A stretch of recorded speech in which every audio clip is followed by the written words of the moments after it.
नमस्कार मंडळी. महापालिका निवडणुकांना आता हळूहळू रंगत यायला लागलेली आहे. या निवडणुकीमध्ये भाजप आणि त्यांचे मित्र पक्ष म्हणजे शिवसेना आणि अजितदादा यांची राष्ट्रवादी काँग्रेस हे आपले सगळे प्रयत्न, निवडणुकीत आवश्यक असलेले सगळे प्रयत्न करतायत. तर दुसऱ्या बाजूला मात्र उबाटा सेना आणि मनसे यांनी केवळ आणि केवळ मुंबईवर आपलं लक्ष केंद्रित केलेलं आहे. बाकीच्या महानगरपालिकांच्या निवडणुका त्यांनी वाऱ्यावर सोडून दिलेल्या आहेत, त्यांना त्याबद्दल होप्स नाहीयेत. शरद पवार यांची राष्ट्रवादी काँग्रेस कुठे दिसत नाहीये. काँग्रेस मात्र थोडा दम लावताना दिसते, अगदी मुंबईतही आणि मुंबईच्या बाहेरही.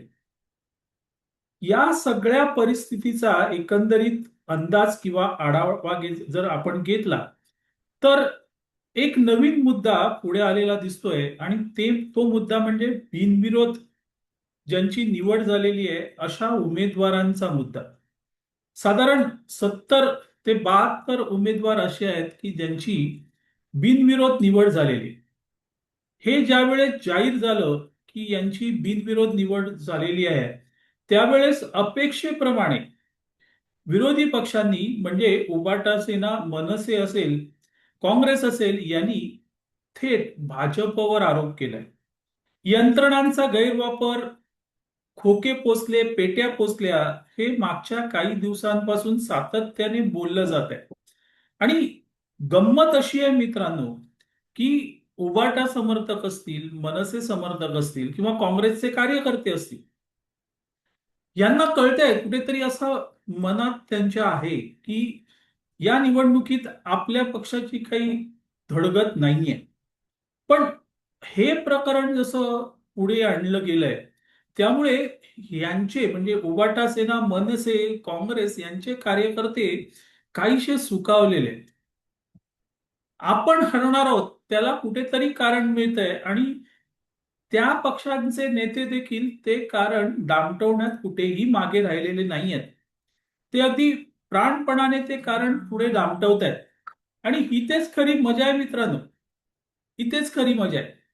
कारण ज्या पद्धतीने हा मुद्दा पुढे आणला जातोय, त्यातून एक गोष्ट स्पष्ट होते आहे. आणि ती गोष्ट अशी की आता या विरोधी पक्षांना निवडणूक लढवण्याची इच्छाशक्ती ही राहिलेली नाही. त्यांनी अगोदरच मान्य करून टाकलेलं आहे की भाजप आणि त्यांचे मित्र पक्ष या निवडणुका जिंकलेल्या आहेत. आणि त्यातच आता असीम सरोदे आणि मंडळी म्हणजे उबाटा सेनेचे वकील असीम सरोदे हे आता कोर्टात गेलेले आहेत आणि कोर्टाकडून या बिनविरोध निवड झालेल्या उमेदवारांना चाप लावण्याचा प्रयत्न करत आहेत. गंमत अशी आहे मित्रांनो की त्यामुळे काही फायदा होईल का, तर सरोदेंनाही माहिती आहे किंवा अगदी निष्णात वकिलांना देखील हे माहिती आहे की कोर्ट याच्यात काही हस्तक्षेप करत नाही.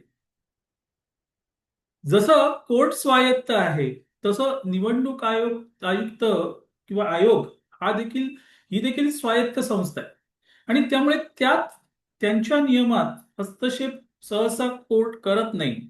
आणि हे माहिती आहे, पण तरीही कोर्टात जाण्याचं एक काय म्हणतो आपण फॅड किंवा एक एक नाटक हे आता रंगणार आहे. आता हे नाटक का रंगवलं जातंय, तर पुन्हा कार्यकर्त्यांमध्ये एक प्रकारचा उत्साह राहावा यासाठी हे नाटक रंगवलं जात.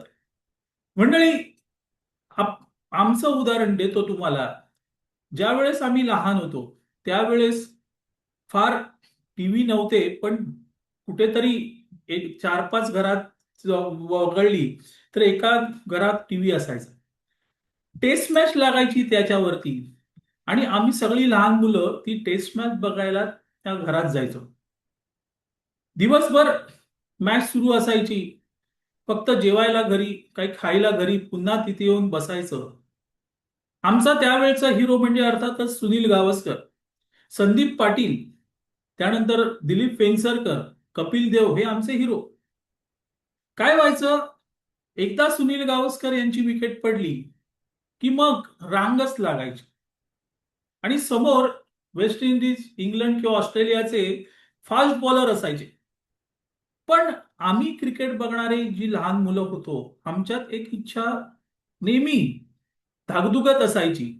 तर ठीक आहे, गावस्कर गेले ना हरकत नाही, किंवा गावस्कर गेला हरकत नाही, दिलीप वेंगसरकर खेळ.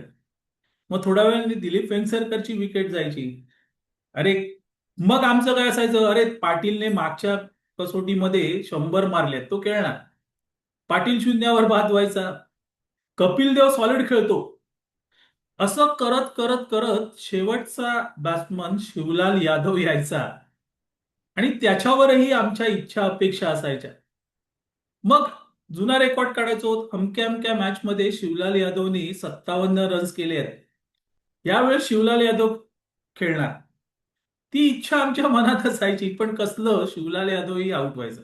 सांगायचा मुद्दा असा आहे मित्रांनो, की कुठेतरी दागदुग, की कोण हस्तक्षेप करेल आणि आम्हाला जिंकून देईल, यासाठी हे सगळं नाटक सुरू आहे मित्रांनो. हे नाटक सुरू आहे.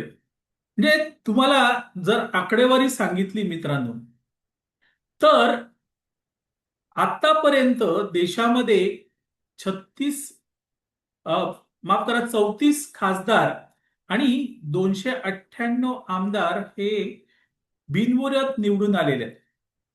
आणि त्याच्यामध्ये काँग्रेसची संख्या जवळजवळ 198 पर्यंत आहे. आता त्यावेळेस कोणीही आरोप केला नाही, पैसे वाटले किती, खोके वाटले किती, हे कशाला मित्रांनो. पश्चिम बंगालचं तर उदाहरण आपल्या डोळ्यासमोरच आहे. तिथे जवळजवळ 200 जे स्थानिक स्वराज्य संस्थांचे उमेदवार, 200 बिनविरोध निवडून आले होते. तेव्हा काही बोललं गेलं नाही, कोर्टाने हस्तक्षेप नाही केला, ते प्रकरण अजून कोर्टात पडू नये. अहो, एवढंच कशाला. जर मग हा आरोप करायचा होता, तर खुद्द उबाटा सेनेचे नेते प्रमुख उद्धव ठाकरे हे देखील बिनविरोध निवडून आलेत विधान परिषदेवर. मग त्यावेळेस कोणी हा आरोप का केला नाही? किती खोके पोचले, किती पेट्या पोचल्या, यंत्रणेचा गैरवापर, असे आरोप केलेले तुम्हाला आठवतंय?